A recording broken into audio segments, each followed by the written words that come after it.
honestly, for the year, so Chris and Martin alluded to it. The thing that you really have to do is make sure that you are documenting the process. Everybody does that differently. Martin was talking about he likes to check, Chris likes to cross off. I just like to delete it. So once I'm done, it's a wrap. Like I'm not looking at it anymore, it's done. So I am not a huge note person. I mean, I literally did not take one note at any point in my academic career through college, nothing. So I'm not a note taker. But I have other ways that I document my progress. I have stuff in OneNote, Word, Excel, depending on what the subject is. But the thing is to find what works for you, what is a system that you enjoy keeping up with, because you have to enjoy it to some degree or you'll stop and fizzle out. So making sure that you're documenting the process, whatever that looks like for you.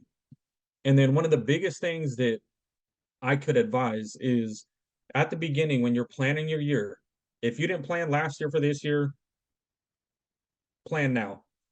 It's not too late. And then this year, you make sure you plan at the end of the year for next year.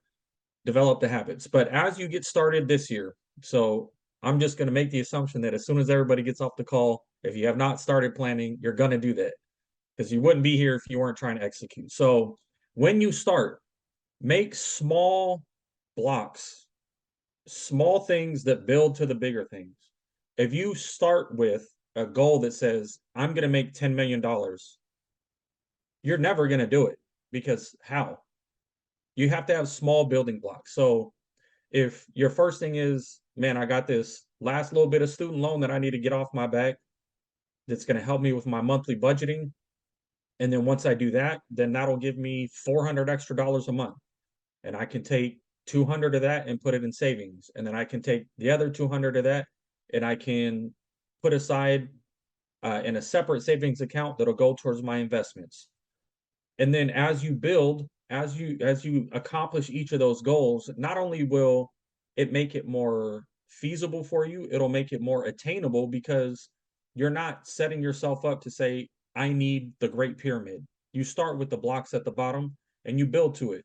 Um, the other thing that you have to remember to do, please, and I know a lot of us struggle with this, myself included, give yourself credit as you go.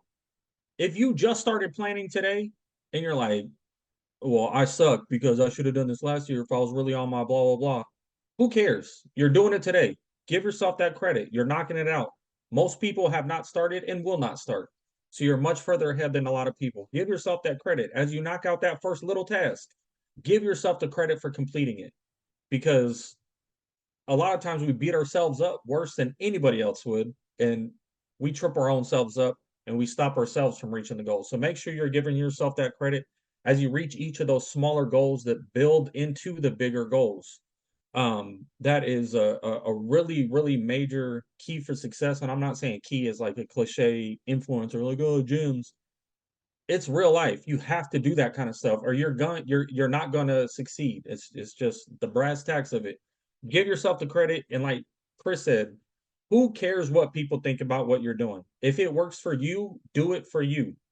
Chris does stuff that I don't do because it doesn't work for me. It doesn't work for me. I do stuff that Chris doesn't do because it doesn't work for him. I'm not looking at him crazy. He's not looking at me crazy. We both do what works for us, and that's how we're getting our goals accomplished. So please keep that in mind. And whether or not you're in the VIP section of the Discord or if you're in the free section, please reach out to people as resources. In the end, we're all human. We're all here to help and keep yourself attached through the free part of the Discord. That is totally okay. And as you build and you reach these goals and you've accomplished the smaller things that you set out for yourself and you get yourself in a position to upgrade to that VIP section of the Discord, please do, and we'll be waiting for you. But don't feel that you have to pay to ask or interact at all. The free section is there for that very specific purpose because not everybody can, and that is totally understandable. So again, don't feel bad if you're in that chat. Who cares? Ask the questions. That's what I do in any class that I'm in. I couldn't care less what somebody thinks about the questions I ask because I have to ask questions for it to make sense. And if you want to laugh, hardy har har, feel free while I'm acing the test and you're back in next semester. So ask the questions, make the interactions, introduce yourself, And maybe you know it's going to be a little bit before you have the money to do it, but you have skills that you can offer up and say, hey, I can help in this way. Maybe somebody else needs my skill, my professional experience, and we can become a little bit of a symbiotic team here. So please keep that in mind. Forget what all the other stuff is going on around you. Socials are fake, people are fake, influencers are trash. Focus on what works for you. And